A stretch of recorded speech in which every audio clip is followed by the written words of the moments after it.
చిన్నారులను భావి భారత పౌరులుగా తీర్చిదిద్దే గురుతర బాధ్యత అందరిపై ఉందని రాష్ట్ర బాలల హక్కుల పరిరక్షణ commission chairman Vetukuri AVS Suryanarayana Raju తెలిపారు. కమిషన్ విజయనగరం జిల్లా పర్యటనలో భాగంగా కలెక్టరేట్లో వివిధ శాఖల అధికారులతో సమీక్షా సమావేశాన్ని నిర్వహించారు.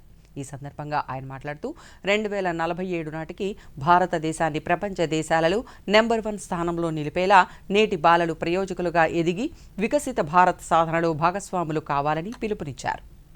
జిల్లా స్థాయిలో జిల్లా అధికారులతో సమీక్ష సమావేశాలు నిర్వహించటం, ఎక్కడైతే సమస్యలు ఉన్నాయో ఆ సమస్యల పరిష్కారం కోసం, ఇది బాలల హక్కులు రక్షించబడాలంటే ఏ ఒక్క డిపార్ట్మెంటో చేస్తే సరిపోదు. అందరూ సమన్వయంతో పని చేసినప్పుడు మాత్రమే బాలల హక్కులు రక్షించబడతాయి. కాబట్టి వాళ్ళందరి మధ్య సమన్వయాన్ని తీసుకొస్తూ వాళ్ళ సమస్యల పరిష్కారం కోసం ప్రయత్నం చేస్తూ ఉన్నాం. దానిలో భాగంగానే ఈరోజు విజయనగరం కలెక్టరేట్లో ఈ విధంగా సమీక్షా సమావేశానికి హాజరవటం జరిగింది.